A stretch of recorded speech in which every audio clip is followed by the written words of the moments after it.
بسم الله الرحمن الرحيم والصلاة والسلام على الهادي البشير محمد بن عبد الله وعلى آل بيته الطيبين الطاهرين ومن والاهم بإحسان إلى يوم الدين. أما المشرف لا تي في لا جبا ومبلا جنفون إسلامي كفولين. السلام عليكم ورحمة الله تعالى وبركاته. أنا دين برو حكم كنا لا دين برو مي جمو كان يمين سيلين وشرف لا تي في لا ني أبي ولي كسكرامو ما أنيك كرامو بسم الله ولا سا كبرو كدين كنا فونين دوكا bi an keleme ka an karamɔgɔ dɔ bisimila n'o ye Alhasan Ba. Alhasan Ba ale tɛ maa dogolen jamana in kɔnɔ diinɛ baara bunawugu kɔnɔna la, wa maa dogolen fana tɛ an ka nin kɛnɛ in kan ka sababu kɛ an n'a ye sigi damadama kɛ yan nɔ ka walawalali kɛ maaw ye. Maa caman y'a ɲini an fɛ ka n'a ka segin ka baro kɛ ka da a ka walandaw nafa kan. Nka yanni an ka don an ka baro kɔnɔna la an b'a fɔ an ka karamɔgɔ bismillah ko assalamu alaikum wa rahmatullahi ta'ala wa barakatuhu. Assalamu alaikum wa rahmatullahi wa barakatuhu. Sheikh Alhasan, bi an bɛ fɛ ka baro kɛ walanda dɔ kan bi, walanda min ni a nafa ka bon kosɛbɛ. N'an ye diɲɛ yɛrɛ lajɛ bi tuma dɔ la i b'a ye k'a fɔ kow bɛɛ bɛ munafɛn fila de kɔnɔ n'o ye hakɛ ani wajibi. An b'a fɔ ma tubabukan na ko droit et devoir. Fɛn min y'i kan diyagoya ye ani fɛn min diyagoyalen don ka kɛ i ye, ani i ka droit ani ka devoir, i kan ka min kɛ ani min kan ka k'i ye. O de ka ca kuma kɔnɔna la. Bi an bɛ fɛ ka walanda fankelen ta n'o ye hakɛw ye. Hakɛw o ye i kan ka minnu kɛ, minnu y'i kan wajibi ye. An bɛ fɛ k'a dɔn hakɛ yɛrɛ ye mun ye, a fɔ min ko droit, o yɛrɛ ye mun ye fɔlɔ, ani jɔyɔrɔ jumɛn bɛ hakɛw yɛrɛ la hadamadenya ni ɲɔgɔn cɛ ani diinɛ yɛrɛ kɔnɔna la. Hakɛw la belebele o ye Ala yɛrɛ ka hakɛ a ka jɔnw kan, o kɔfɛ jɔnw fana ka hakɛ Ala kan. Hakɛw dɔrɔn en général, hakɛ minnu bɛ an bɛ dakuruɲa damadama di a kan. An bɛ fɛ ka baro kɛ o de kan bi. An b'a fɔ tatafaddal mashkuran. Ko alhaqu n'o ye hakɛ ye, Ala yɛrɛ tɔgɔ dɔ ye ko alhaqu ye, tɔgɔ 99 na. Kira yɛrɛ fana ye haqu dɔ ye. Donc fɛn o fɛn n'o ye tiɲɛ ye ko niyɔrɔ bɛ a la, o de bɛ wele ko alhaqu n'o ye hakɛ ye. An tɛna munumunu o kan kosɛbɛ waati koron kosɔn. Nka ɲininkali la fɔlɔ ye jumɛn ye? Hakɛw la belebele yɛrɛ bɛ daminɛ jumɛn na? O ye yɛrɛ dɔn hakɛ ye. Adamaden mana na diɲɛ na, i kan ka a dɔn k'a fɔ ko jɔn de nana ni e ye, jɔn kɛra i ka nali sababu ye, jɔn ye diɲɛ in sababu ye. Fɔlɔ min ka o y'o de ye, la ilaha illallah muhammadun rasulullah. Ka Ala batu ka kɛrɛnkɛrɛntenya ni hakɛ ye, a ka hakɛ ye, a ka batu di hakɛ ye. O la Ala kira ka seba denmisɛn dɔ bɛ yen u bɛ min wele Mu'adh bin Jabal al-Ansariyu al-Khazrajiyu radiyallahu ta'ala anhu. Mu'adh ko don dɔ la k'ale tun bɛ Ala kira kɔfɛ, kuntu radifa sallallahu alayhi wa sallam, k'a tun bɛ fali dɔ ka Ala kira ye ale t'a tɔgɔ mɔ, i tɛgɛ d'a kan k'a fɔ ya Mu'adh ya Mu'adh ya Mu'adh atadri ma haqq inna allaha yab'athu ala ra'si kulli mi'ati sanatin li hadhihi al-ummati man yujaddidu laha dinaha. Ala ma sɔn ko manton kira manton sallallahu alaihi wasallam, kira kɔfɛ san kɛmɛ o san kɛmɛ a bɛ cɛ dɔw bila ka na, a bɛ diina mɔgɔ dɔw bila ka na, a bɛ nangama dɔw bila ka na, nangama minnu n'olu bɛ kira yɛrɛ ka ci tɔ lase k'a tajdidu k'a yira mɔgɔw la k'a tasuma tɛ sa, kira ka so tɛ sa, kira ka so n'o ye beitu nubuwa ye, a tasuma a walanda a tɛ sa fiyewu, a barika a tɛ sa, a nɔrɔ tɛ dugan fiyewu. Donc ni ye fɛn belebeleba de bi. N'i ko k'i ma kira ye sallallahu alaihi wasallam, n'i ko k'i ma kira mankutu mɛn, i ma tiɲɛ fɔ, sabula kira mankutu chaque minute a bɛ bolila diɲɛ kɔnɔ. N'i ma kira ye sallallahu alaihi wasallam, i kɔni y'a den dɔw ye, i y'a zuriya dɔw ye, i ye karamɔgɔba dɔw ye, dɔnnibagaba dɔw ye minnu ye hujja, parce que olu yɛrɛ de ye hujja ye ala kira bolo sallallahu alaihi wasallam. I ye mɔgɔw ye minnu bɛ stade fa bi, i ye mɔgɔw ye mawludu la diɲɛ bɛɛ bi jɔ ka bɔ diɲɛ yɔrɔ camanw na ka na, maa si dalu tɛ mɔgɔ si bolo bi k'i bɛ sa nin waati in na an ka nin jamana kan ka taa jɔ lahara ko kira mun b'i ka kibaruya mɛn. Parce que i bɛ o nangama minnu ye, olu minnu bɛ diɲɛ fara ɲɔgɔn kan ala kira kanu ni ala kira ko la k'a ci lase, olu fana ye kira ka dalu de. Donc nin ye hakɛw ye, ala yɛrɛ ma sɔn kira ka hakɛ ka tunu ni fɛn minnu ye. O dɔ ye entre parenthèses ngimo kira ko a n'a ka message khalidun ila yawmil qiyama, halalu muhammadin halalun ila yawmil qiyamati wa haramu muhammadin haramun ila yawmil qiyamati. Donc hakɛw ye fɛn belebelebaw de ye, comme waati koron kɔsɔn an tɛ se ka don a bɛɛ lajɛlen na. N'an bɔra kira ni manton ka hakɛ la, abitaju silamɛ ka hakɛ ye jumɛn a silamɛ ɲɔgɔn kan hadithu jɛlen no ahlu sunna wal jamaa fɛ k'a fɔ a minɛna ka bɔ abu hurera ta la n'o ye abdurrahman bin sakhr ad-dawsi ye n'a dɔnnen no ni abu hurera ta ye donc ko amru bin sakhr bin daws ad-dawsi ale b'a fɔ ko alakira ko sallallahu alaihi wasallam haqqul muslimi ala al muslimi sittun a nana riwaya wɛrɛ la k'a fɔ haqqul muslimi ala al muslimi khamsun imam bukhari ka riwaya yo imam muslim ta ye sitte mais n'i y'a jateminɛ a bɛɛ lajɛlen bɛ ɲɔgɔn sɔrɔ silamɛ ka hakɛ a silamɛ ɲɔgɔn ka fɛn belebeleba 6 ye a ka hakɛ dɔ ye jumɛn ye ko n'a y'i wele i k'a jaabi ni silamɛ ɲɔgɔn y'i wele a jaabi ni silamɛ ɲɔgɔn banana k'i ka taa bana nɔgɔya da ka ye n'a fatura i ka janaza i ka tugu a janaza kɔ ni a tisora i ka n'a ye alhamdulilahi fɔ i ka hinɛ ɲini ala fɛ ala k'o hinɛ k'a n'a fatura i k'a dɛmɛ ka taa bila a ka so laban ninnu ye hakɛw ye silamɛ ni silamɛ ka alakira y'o hakɛw fɔ sallallahu alaihi wasallam hakɛw la belebele dɔ ye ko ni raddu salam n'a ye salamu di i mɔ n'a ye a ko assalamu alaikum i k'a ka salamu jaabi donc nin 5 wala kelen nin 6 hadithu kɔnɔ o ye silamɛ ka hakɛ a silamɛ ɲɔgɔn kan mais n'a ye nin bɛɛ n'an bɔra nin bɛɛ kɔnɔ hadamaden ka hakɛ yɛrɛ de bɛ hadamaden ɲɔgɔn kan hali n'a ma kɛ silamɛ ye n'i y'o hakɛ tiɲɛ i ni fɛn bɛɛ bɛn o de bɛ wele ko ɲama anw ka kan na ɲama tɛ dɔwɛrɛ ye o de ye danga yɛrɛ ye waliyazu billah o la hali a fɔlen don riwayaw kɔnɔna na k'a fɔ ko mantɔn n'i ye kira ka hakɛ tiɲɛ ala bɛ danga dɔ de bila ka na o danga in tɛ dɔwɛrɛ ye o ye yɔrɔ majanya de ye ka bɔ succès ma mantɔn ka ja succès la n'i y'a ye an bɛ fara ɲɔgɔn kan an tɛ se ka ko kɛ tuma dɔ la fɛn min bɛ an ɲɛ an banna kira ka kumakanw ma sallallahu alaihi wasallam wa n'i ye furu kɛ ka hakɛ tiɲɛ k'i to furu kɔnɔna na siga t'a la ɲama dɔ b'a la n'i ye furumuso ka hakɛ tiɲɛ k'i to furu kɔnɔna na ɲama dɔ b'a la n'i ye fa ka hakɛ tiɲɛ bɛɛ b'o ɲama dɔn n'i bagara i den mɔ fana ɲama dɔ bɛ sɔrɔ a la donc hakɛw de ye fɛn ye n'i y'u tiɲɛ dɔrɔn yɔrɔnin kelen u ko a duwawu wallanatu ko duwawu ani danga u tɛ kelen ye mais k'u ye ɲɔgɔn taama ɲɔgɔn ye ni duwawu kɛra mɔgɔ o mɔgɔ n'i ye mɔgɔ mɔgɔ ka hakɛ dafa furumuso ye furukɛ ka hakɛ dafa furumuso ka hakɛ bɛɛ lajɛlen b'a dɔn hakɛba damadɔw don o ye jumɛn ye cɛ mana wele sunna ni farida la a k'o jaabi a ka cɛ labatu k'a tɔbɔtɔ a kana mɔgɔ bila cɛ ka dilan kan wala kɛlen mɔgɔ lase cɛ ka so man yakrahuhu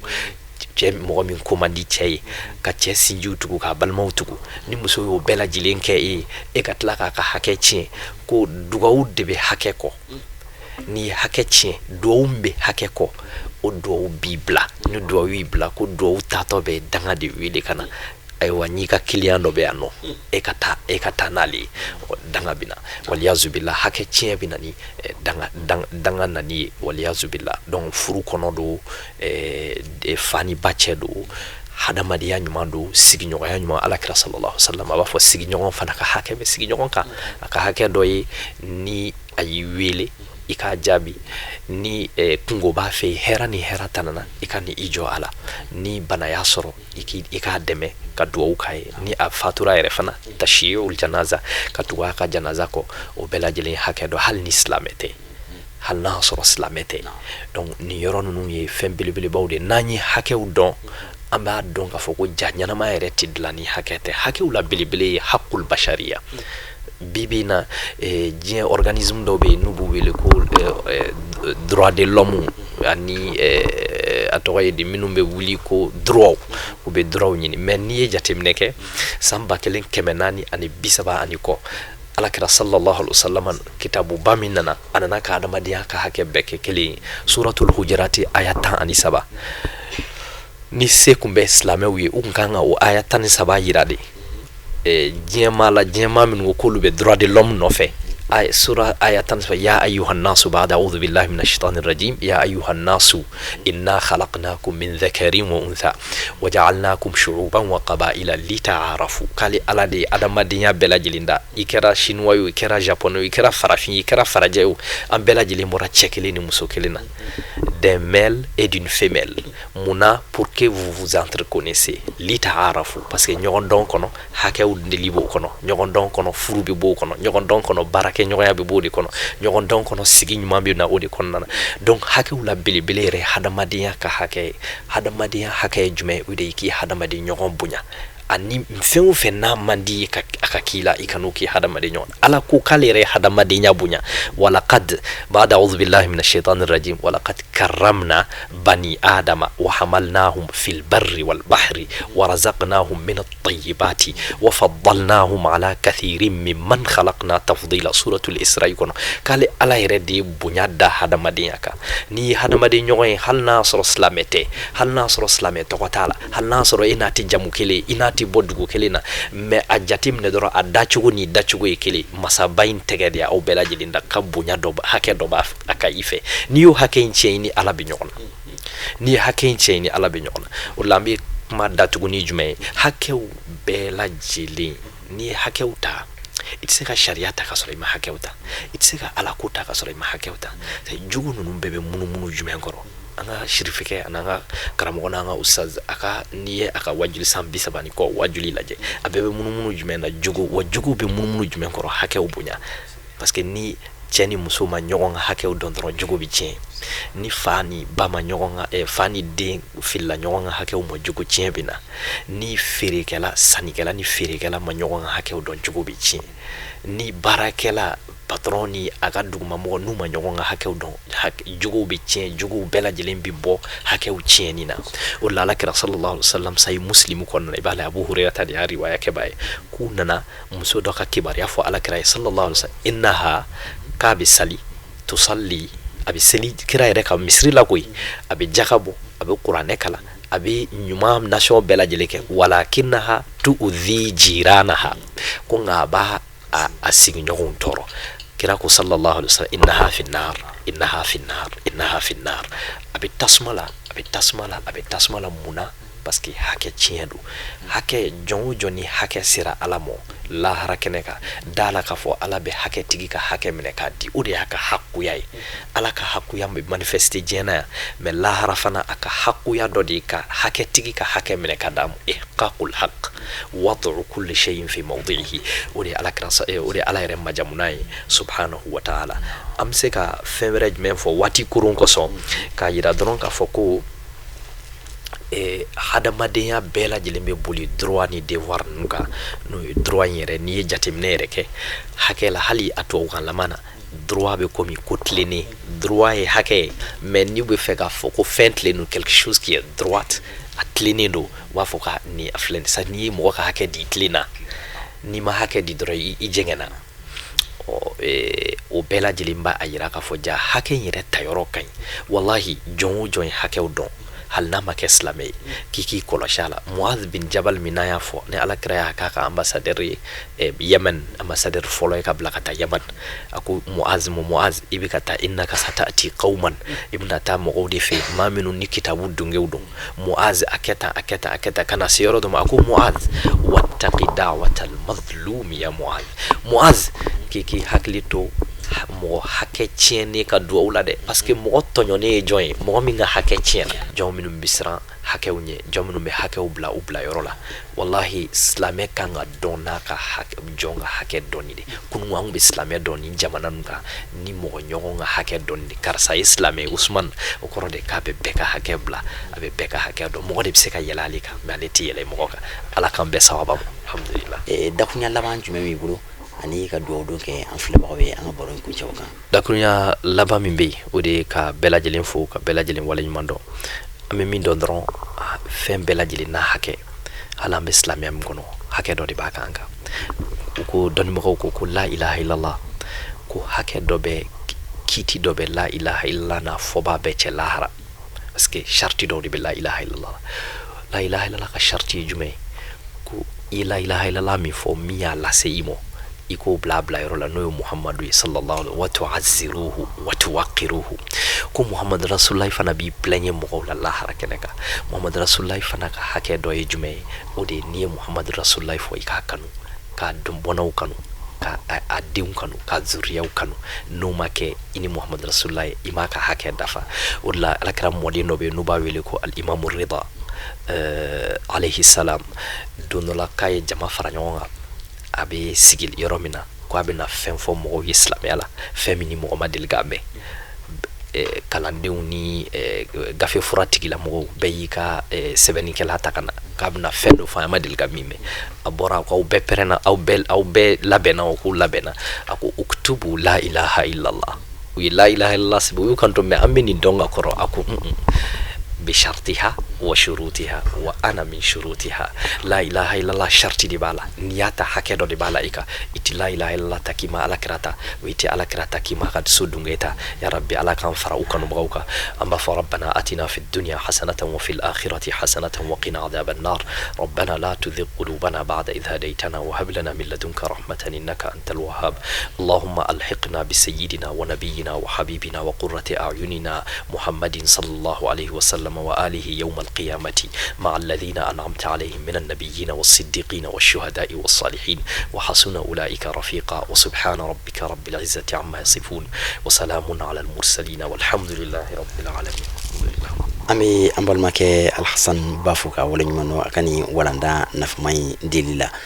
hake we fe ina fo boraka fo tumna hake fe min kan aki wajibila min kan aki jakwala tumandora ere kan fe no kan aki ere fana kan aki doy non bela jilen ki jiya ikanga hake min ke mawere ikiga hake ke ne iga hake ka dafa min kan aki ere fana tabe ke ka dafa yi dinere nano de kan je kulu yere bela jilen sikile me hake utimeli de kan ambe Allah taala deli alaka anoga ambela jile anga se ka nyo hake utime wala ndana fama minni adira ma alla me chunyuma na famu chunyuma ambe Allah taala deli alaka onoga ambe ledu fana dinna Allah taala so man dona na tawla hake nu namna dul ditayula hake mi memma woni nyonche amina dula kula si au ma ni ankara mo wero insha Allah amo foko wala nyumano au mun tun silma ka jabara nyunya fa ka dine barole ni dine baro tete ma kan wati shida jamana ko nani jamana ko ka ambe Allah taala deli alaka sidana tawfana irana bela jilna وآخر دعوانا أن الحمد لله رب العالمين والسلام عليكم ورحمة الله تعالى وبركاته.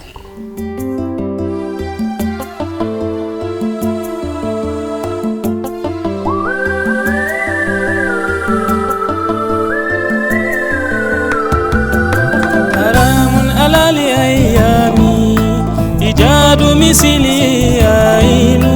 حرام على الأيام إيجاد مثلي عين حرام على الأيام إيجاد مثلي